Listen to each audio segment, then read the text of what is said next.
Hello friends, welcome to my TET class. Friends, आज हम देखेंगे संस्कृत में हम देख रहे हैं संधि में हमने स्वर संधि कंप्लीट कर लिया था और आज हम देखने वाले हैं व्यंजन संधि। आइए स्टार्ट करते हैं अपनी वीडियो को और देखते हैं व्यंजन संधि। फ्रेंड्स, व्यंजन संधि के अगर हम अंदर जाएं तो हमके छोटे छोटे रूप में हमको बहुत सारे रूल्स मिलेंगे, बट ये जो छोटे छोटे रूल्स होते हैं वो बहुत ज्यादा डीप में होते हैं। जो मैं कहूँ तो बहुत ज्यादा जो हाई लेवल का एग्जाम होता है उनके लिए होता है। यहाँ पे हम टीवीटी लेवल का देख रहे हैं तो यहाँ पे जो इम्पोर्टेंट्स है उन्हीं व्यंजन संधियों को लिया है। तो आइए स्टार्ट करते हैं अपनी वीडियो और देखते हैं इन व्यंजन संधियों को। तो आइए पहले हम एक बार व्यंजन को समझ लेते हैं। जब किसी व्यंजन वर्ण के बाद, व्यंजन वर्ण कौन से हैं आपके, क ख ग घ, ये क्या आपके व्यंजन वर्ण है। तो जब किसी व्यंजन वर्ण के बाद स्वर या व्यंजन वर्ण आवे, अब ये जरूरी नहीं होता कि हमने देखा था कि स्वर के बाद स्वर ही आना था, लेकिन अब यहाँ पे है व्यंजन के बाद आपका स्वर भी आ सकता है और व्यंजन भी आ सकता है। आवे तो वहां व्यंजन संधि होती है, उनके योग से जो विकार उत्पन्न होगा वो कौन सी संधि में आएगा, आपकी व्यंजन संधि के अंतर्गत आएगा। जैसे दिक धन गज दिग्गज, तो आप देख रहे हैं क में विकार उत्पन्न हुआ और यहाँ पे गौ में कन्वर्ट हो गया, तो ये क्या है, व्यंजन संधि। दिक धन अंत, अब ये देखिए यहाँ पे स्वर है, यहाँ पे हमने व्यंजन किया था और यहाँ पे हमारा स्वर है, तो देख रहे हैं दिक धन अंत में क्या हुआ, दिगंत हो गया। यहाँ पे किसमें विकार हुआ, फिर क में ही विकार उत्पन्न हुआ, तो व्यंजन में विकार उत्पन्न हुआ, परिणाम स्वरूप वो व्यंजन संधि बनेगी। अब यहाँ से जो इम्पोर्टेंट संधि है उन्हें देख लेते हैं।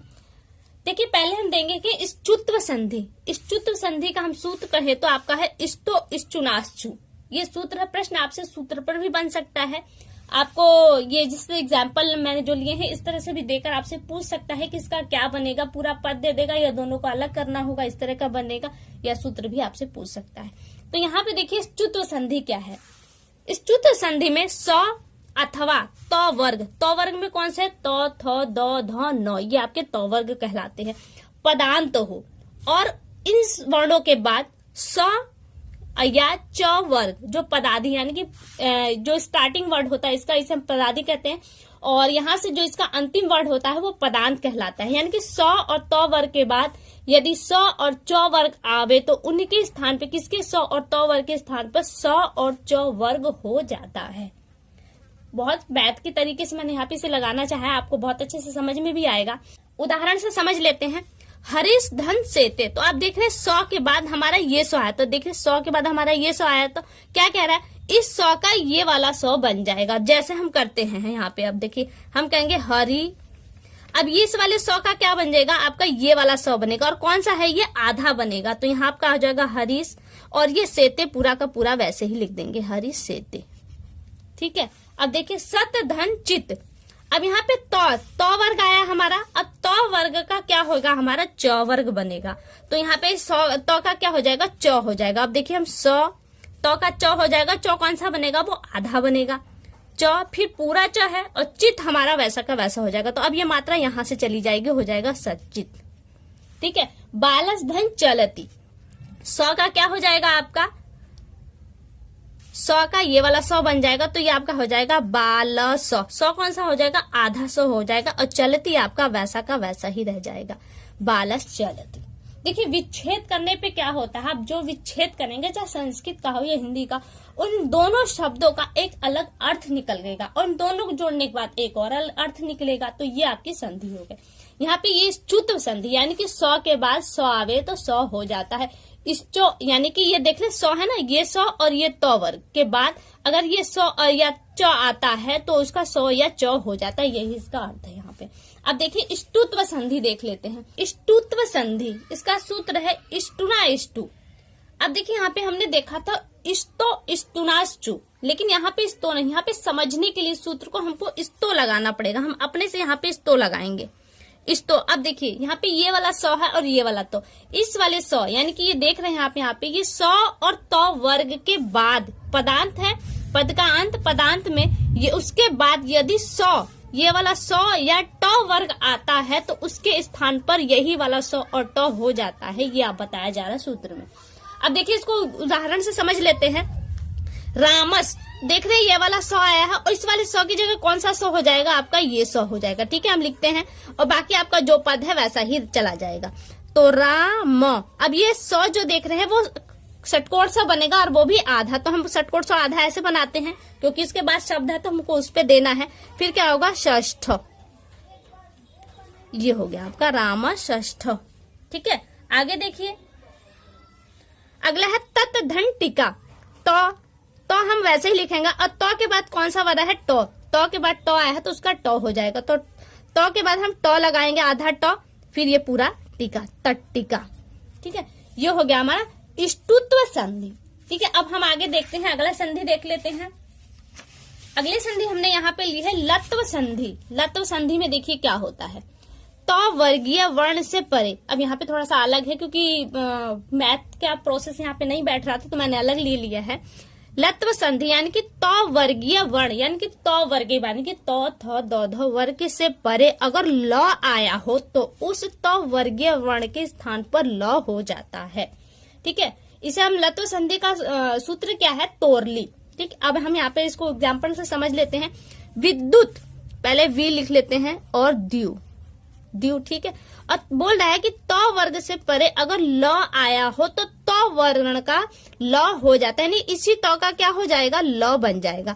तो ल कौन सा बनेगा, आधा ल बनेगा और उसके बाद वाले हम ल पे इसे चढ़ा देंगे तो हो जाएगा आपका विद्युत लता। ठीक है, अब देखिए तत् धन लय है, तो के बाद कौन सा वर्ण आया है, ल आया है, तो का क्या हो जाएगा, ल हो जाएगा। तो यहाँ पे तो फिर आधा ल फिर लय, तल्लय, ये हो गया लत्व संधि जहां पे तो यानी कि तो वर्गीय वर्ण का ल हो जाता है। अब अगला देखिए छत्व संधि। छत्व संधि में यहाँ पे छ का आदेश हो जाएगा। इसका सूत्र है सछो अटी, ये छत्व संधि का सूत्र है। अब यहाँ पे ये है क्या, देखिए तो के बाद, अभी हमने ऊपर ही देखा तो के बाद और यहाँ पर भी आ रहा है तो के बाद ही। तो के बाद स आया हो तो स के स्थान पर छ हो जाता है। किसके स्थान पर, स के स्थान पर छ हो जाता है तथा तो के स्थान पर च आदेश हो जाता है। उदाहरण से समझते हैं, कह रहा है कि तो के बाद अगर स है तो आया है, तो कह रहा है स के स्थान पर छ हो जाता है। स के स्थान पे हम पहले छ बना देते हैं, छ हो जाता है और तो के स्थान पर च हो जाता है। ठीक है, ये हमने कर दिया। अब हम इसके हिसाब से इसे बनाते हैं तो क्या हो जाएगा, स आधा च, क्योंकि ये क्या आधा है, स च, फिर स के स्थान पे क्या हो जाएगा आपका छ हो जाएगा। तो यहाँ क्या था, स छास्त्रम, छत शास्त्रम, ये हो गया आपका।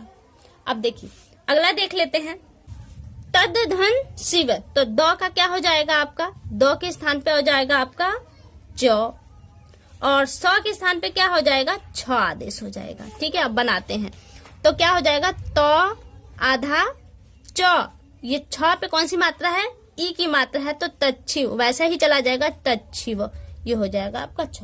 यहाँ कहने का तात्पर्य कि तो आदेश हो रहा है किसको, छ में, तो यहाँ पे कौन सी संधि हो गई, छत्व संधि हो गई आपकी। अब पांचवा देखिए, पांचवा हमने लिया है जस्त्व संधि। अब जस्त्व संधि के जो सूत्र हैं वो दो होते हैं और दोनों के नियम भी अलग अलग हैं। संधि कौन सी है, जस्त्व संधि है लेकिन सूत्र अलग है।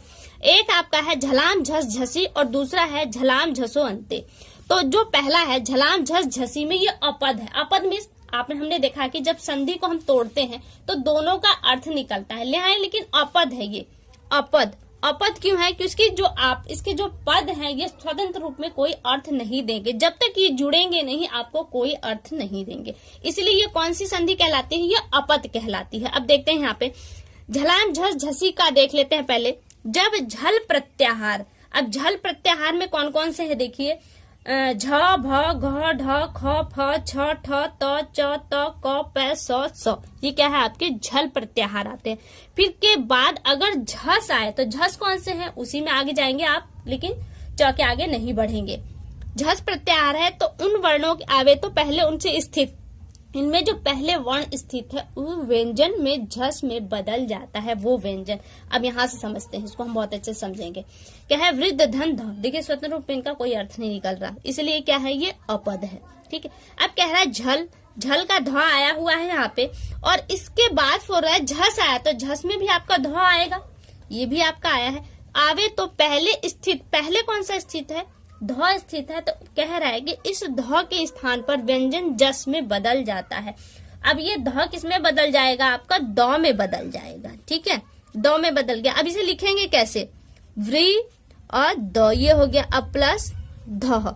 अब देखिए द है, अब हम लिखेंगे कैसे, इसे हम वृद्ध लिखते हैं ऐसे, वृद्ध, ये हो गया वृद्ध। अब इसी तरह सन ध और ध है, तो यहाँ पे देखिए ध है, यहाँ पे भी तो ध का क्या हो जाएगा, द में हो जाएगा। और कैसे करेंगे यहाँ पे, उसको वैसे ही लिखें सन, ये द किसमें कन्वर्ट हो जाएगा, द में हो गया है, तो यहाँ पे द चला गया और ये ध। अब देखिए प्रश्न एक यहाँ से बनेगा कि इसमें सन्नद्ध में द आधा है या ध आधा है, तो आप जानते हैं कि आपका द आधा है। इसके सपोर्ट के कारण ध ने इसे अपने ऊपर उठा लिया है, इसके कारण ध नीचे दिखाई देता है और द ऊपर। परिणाम स्वरूप हमें यही लगता है कि ध आधा है और द पूरा है, तो ये लेकिन गलत है, यहाँ पे द आधा है और ध पूरा है। ठीक है, अब अगला देख लेते हैं हम। अब इसी का जो दूसरा है झलाम झसो अंते, इसे देख लेते हैं। झलाम झसो अंते, देखिए पदांत झल, झल के स्थान पर जस आदेश हो जाता है किसी व्यंजन वर्ण के बाद। तो यहाँ पे देखिए वाक दिया है, वाक धन ईस, तो वाक क, वाक का ये जो क दिया है इसका क्या हो जाएगा, आपका ग हो जाएगा। जस आ जाएगा ना, जस में क्या है, ज ब ग ड द, तो आपका ग आया तो वही ग आदेश हो जाएगा। तो अब क्या हो जाएगा, ये आपके वाक, वा पूरा का पूरा, ग आ जाएगा, ग पे कौन सी मात्रा चली जाएगी, ई की मात्रा, इसलिए ग पूरा हो जाएगा, हो जाएगा आपका वागीस। अच धन अंत, च के स्थान पे किसका आदेश हो जाएगा, ज का आदेश हो जाएगा। ज का आदेश हो गया तो यहाँ क्या हो जाएगा, अ, ये अ इससे जुड़ गया तो ज पूरा हो गया, अजंत, ये हो गया आपका अजंत। अब आगे देखिए अनुस्वार, इस वाली संधि से इस बार आपके सुपर टैट में प्रश्न आया हुआ था। देखिए इसको देख लेते हैं, यहाँ पे है पदांत म में, पदांत यानी कि जो पहला पद होता है ये वाला, इसके अंत में से परे व्यंजन वर्ण आने पर, कोई भी व्यंजन वर्ण अगर आया हो तो म यानी कि मकार का अनुस्वार यानी कि बिंदी हो जाता है। जैसे हरिम वंदे, म आया है अंतिम में, इस म को अब हम बिंदी के रूप में लिखेंगे। कैसे लिखेंगे, तो ये हो जाएगा हरिम वंदे। ठीक है, ये म मकार किसमें चला गया, अनुस्वार में कन्वर्ट हो गया। इसे ग्रामम है तो क्या हो जाएगा, ग्रामम याति, ग्रामम याति हो गया आपका। अगला देखिए, अगला लास्ट हमने लिया है 7वां है, यदि र से परे र आया है यानी कि र के बाद आपका र आया हो तो पूर्व रकार, पूर्व यानी कि जो पहले आया है यानी इस वाले रकार का लोप हो जाता है और उस पद का पूर्ववर्ती ह्रस्व दीर्घ हो जाता है। जैसे अब देखिए इसके हिसाब से देखते हैं, र के बाद र आया है तो कह रहे पूर्व जो र है उसका लोप हो जाएगा, हम लोप कर देते हैं। पुनः धन, इसका हमने हटा दिया, और ये जो र है कह रहा है लोप कर दिया और उस पद का पूर्ववर्ती ह्रस्व स्वर दीर्घ हो जाता है। इस पद के जो पूर्व पद है यह अभी आधा है, इसलिए क्या है, यह ह्रस्व है। अब इसमें ये क्या हो जाएगा, दीर्घ हो जाएगा, तो यह होगा रमते, पूरा हो गया। अब इसे हम जोड़ देंगे तो क्या हो जाएगा, पुनः रमते, पुनः रमते। ठीक है, ये हो गया। आगे देखिए निर्धन रस, र के बाद र आया है, कन्वर्ट करेंगे, नी का लोप कर, र का लोप कर देंगे यहाँ से, फिर यहाँ पे र पूरा हो जाएगा आपका, स हो गया पूरा, तो क्या हो जाएगा आपका नीरस। अब देखिए यहाँ पे छोटी है बड़ी है, ये भी सूत्र के अनुसार है, तो ये इतनी डीप में नहीं आने वाली, इसलिए आपको ये जानने की जरूरत नहीं है। तो ये आप क्या होगा, नीरस। तो यहाँ से फ्रेंड्स देखिए जो इम्पोर्टेंट थे वो मैंने आपको बता दिए। आपको कैसी लगी वीडियो एक बार कमेंट करके हमें जरूर बताएं। अगली वीडियो में आपसे फिर मुलाकात होगी, तब तक के लिए नमस्कार।